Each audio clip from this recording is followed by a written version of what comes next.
గ్రస్తులున్నారట, స్త్రీలున్నారట, చిన్ని చిన్ని పిల్లలు బాలురున్నారట. వీళ్ళందరూ కూడా తినేటప్పుడు అన్నారట, అయ్యేమి మధురమైన పదార్థాలరా, ఎంత రుచిగా ఉందిరా, ఎంత రుచిగా ఉందిరా, అబ్బా తృప్తి లేదురా అంటున్నారట. ఎందుకని?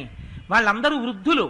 వృద్ధుడైనటువంటి వాడు అసలు ఎక్కువ తినలేడు. అటువంటి వాడు కూడా తినడానికి వీలైనటువంటి పదార్థములు వాడికి వడ్డింపబడ్డాయి. ఆయన తిన్నాడు. తినేమంటున్నాడు, ఇవాళ ఇంద్రియానికి లొంగిపోయాడు ఆ మధుర పదార్థానికి. అబ్బా తృప్తి తీరట్లేదురా, ఇంకా తినాలనుంది, దిక్కుమాల కడుపు కెపాసిటీ ఇంతేమిట్రా అంటున్నట్ట. బాలురు, చిన్నపిల్లలు, వాళ్ళకు కారం పదార్థం అందరితో పాటు వడ్డించారనుకోండి, అమ్మా అని వాడు నోరు పట్టుకుని ఏడుస్తాడు. వాళ్ళు కూడా అబ్బా ఎంత బాగుందో ఎంత బాగుందో అని వాళ్ళు తింటున్నారట. వ్యాధిగ్రస్తుడు, వ్యాధిగ్రస్తుడైన వాడికి ఉండే మొదటి లక్షణం ఏమిటంటే, ఏ పదార్థం పెట్టండి వాడికి అరుచి, రుచిగా లేదండి, నా నోరు చేదుగా ఉంది, బెరడు కట్టిందంటాడు. వ్యాధిగ్రస్తులు కూడా పదార్థాలు తిని అబ్బాయి ఎంత బాగున్నాయి ఎంత బాగున్నాయి ఎంత బాగున్నాయి అన్నట. వాళ్ళనడం కాదుట, మాకు ఇంకా తృప్తి తీరలేదు తృప్తి తీరలేదు అంటున్నారు. ఎందుకు తృప్తి తీరలేదు? కడుపు ఒకటి ఉంది, దిక్కుమాలింది, దీనికి కొంతే శక్తి ఉంది, ఇంతకన్నా పుచ్చుకోలేకపోతోంది. మళ్ళీ దొరుకుతాయా ఇలాంటి పదార్థాలు? తిందామంటే ఈ కడుపు ఏమిటి ఇంత చిన్నది అనుకుంటున్నారట వాళ్ళు. కాదుట, ఇంకొకరు ఉన్నారట అవతల వైపు నిలబడి, అయ్యో పాపం వీళ్ళు ఇంతే తినడం ఏమిటి, ఇంకా తింటే బాగుండు ఇంకా తింటే బాగుండు అనుకున్నవాడు ఒక ఆయన ఉన్నట్ట. ఎవరైనా? దశరథ మహారాజు గారట. ఆయన చూసి అంటున్నట్ట, అయ్యో ఇంకా తినండి ఇంకా తినండి, మీరు ఇంకా అంతే తింటే నాకు తృప్తి లేదు అన్నట్ట. ఇంటి యజమాని వివాహానికి ఎవరైనా వస్తే పంక్తి మధ్యలో తిరిగేటప్పుడు ఏం చెయ్యాలో రామాయణం నేర్పింది.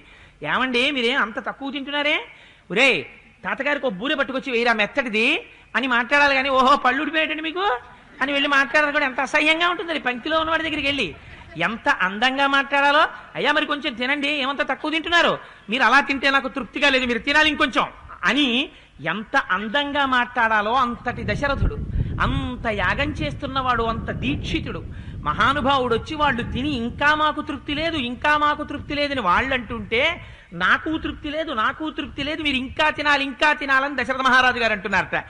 ఇంత అందంగా గడిచిపోతుంటే, దీయతాం దీయతామన్నం వాసాంసి వివిధానిచ ఇది సంచోదితాస్తత్ర తథా చక్రురనేకశః.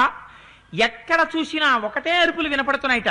ఒరే వస్త్రాలు ఇంకా పట్టండ్రా, ఇంకా మంచి వస్త్రాలు ఇవ్వండిరా, ఇంకా వస్త్రాలు ఇవ్వండిరా, వారికి పెట్టండిరా వారికి పెట్టండిరా, వారికి ఇంకో మంచి పట్టు పట్టివరా, ఆయన మంచి పొడుగ్గా ఉంటాడు రా, అంచు పంచ కట్టుకుంటే బాగుంటుందిరా, ఆయనకి ఇంకో 2 అంచు పంచలి అంటున్నట్టు. ఒరే ఆయన పట్టు పంచ కట్టుకుంటే బాగుంటుందిరా, ఆయన ఎప్పుడు లేచిన దగ్గర నుంచి యజ్ఞగారి క్రతువులు చేసుకుంటాడు, వారికి 2 పట్టు పంచలు ఇవ్వరా అంటున్నట్టు ఇంకోడు.